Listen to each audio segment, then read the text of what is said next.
ইন্দ্রাণী গাঙ্গুলিকে ছেড়ে এবার চিরতরে বিদেশ পাড়ি জমানোর সিদ্ধান্ত নিল অবশেষে আয়ুষ। হ্যাঁ বন্ধুরা, ভিডিওতে লাইক দিয়ে দেখতে থাকুন। যে মুহূর্তে কিনা আয়ুষ হঠাৎ করেই ব্রেকফাস্ট টেবিলে সকলের সামনে এসে যখন হঠাৎ করেই বলে বসে যে বাবা আমি একটা সিদ্ধান্ত নিয়ে ফেলেছি এবং ইতিমধ্যে আমি সেই সিদ্ধান্তের উপরে সম্পূর্ণ সকল প্রসিডিউর কমপ্লিট করা শুরু করে দিয়েছি, ঠিক সেই মুহূর্তে যখন কিনা হঠাৎ করে একটা ডেলিভারি ম্যান চলে আসে এবং ডেলিভারি ম্যানের হাত থেকে যখন কিনা সেই এনভেলপটা রাজশেখর গাঙ্গুলি অ্যাকসেপ্ট করে এবং নেওয়া মাত্র যখন কিনা রাজশেখর গাঙ্গুলিকে ইন্দ্রাণী গাঙ্গুলি বলতে থাকে যে কী ব্যাপার রাজ, কার নাম লেখা আছে এনভেলপে এবং কী বা আছে এটার মধ্যে, ঠিক সেই মুহূর্তে রাজ যখন বলতে থাকে যে তা তো জানি না, কিন্তু এই এনভেলপটা আয়ুষের নামে এসেছে, আয়ুষ তুমি বরঞ্চ খুলে দেখো। ঠিক সেই মুহূর্তে ইন্দ্রাণী গাঙ্গুলি বলতে থাকে যে সে যাই হোক না কেন কিন্তু এটা কী লেখা আছে, এত তোমার এই সম্পর্কে কিছু ধারণা আছে? ঠিক সেই মুহূর্তে আয়ুষ বলতে থাকে যে বাবা এটা আমার চাকরির একটা ইন্টারভিউ, আমি ওভারসিজে একটা কোম্পানিতে আমি আমার চাকরির জন্য ইন্টারভিউ দিয়েছি এবং আমি যতটুকু সম্ভব আমার মধ্যে যতটুকু এক্সপিরিয়েন্স আছে সেই সবটা ঢেলে দিয়ে আমি আমার মতো করে চেষ্টা চালিয়েছি এবং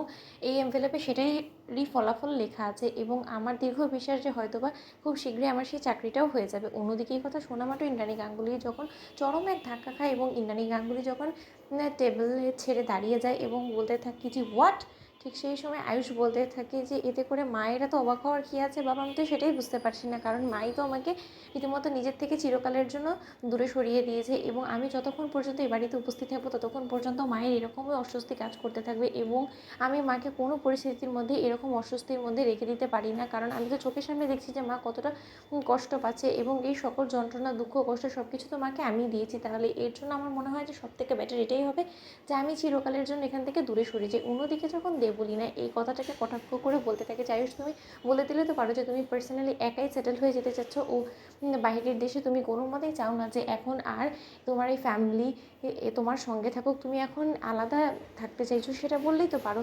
ভাগ্যিস তুমি বিয়ের আগে এরকম কথা বলেছো, বিয়ের পরবর্তী সময় এরকমটা হলে তো ইন্দ্রাণী আন্টি আরও বেশি আঘাত পেত।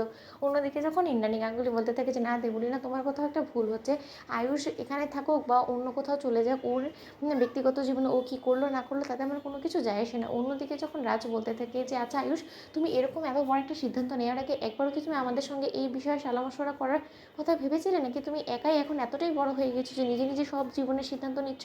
অন্যদিকে ইন্দ্রাণী গাঙ্গুলি যখন বলতে থাকে যে এটা তো এখন ওর অভ্যেসে পরিণত হয়ে গিয়েছে। রাজ তুমি কাকে কী বলছো বলো তো, যে কিনা বিয়ের মতন এরকম একটা সিদ্ধান্ত কারোর সঙ্গে না সালামশরা করে একাই নিয়ে নিতে পারে, সেই ছেলে আরও অনেক কিছুই করতে পারে।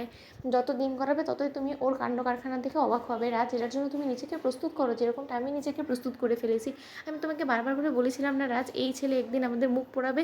আমারই ভুল ছিল যে আমি ভেবেছিলাম যে ও আমাদেরকে গর্ববোধ করাবে। তো বন্ধুরা লাইক কমেন্ট শেয়ার করে সাবস্ক্রাইব করতে ভুলো না।